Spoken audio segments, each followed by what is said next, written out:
Hi friends, నేను ఈరోజు ఒక బ్లౌజ్ వేశాను. ఇది లవంగం కుట్టు అంటారు.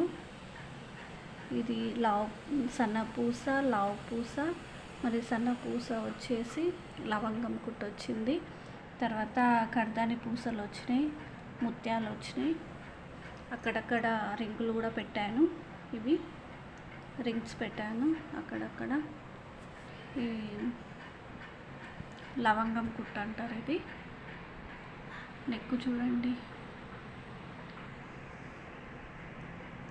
ఇదంతా లవంగం కుట్టు. తర్వాత చేతులు, హ్యాండ్స్, ఇవి హ్యాండ్స్ కూడా అలాగే వేశాను. హ్యాండ్స్ కూడా వాళ్ళు ప్లెయిన్గా కావాలి అన్నారు. అందుకు నేను ఈ పైన ఏం వేయకుండా హ్యాండ్స్ ఇది ఇలా వేసాను. హ్యాండ్స్కు ఇది వచ్చేసి రెండో హ్యాండ్స్. ఇది వచ్చేసి ఫ్రంట్ నెక్, చాలా చిన్నగా ఉంది. అంతే అండి. నచ్చితే లైక్ చేయండి, షేర్ చేయండి, సబ్స్క్రైబ్ చేసుకోండి.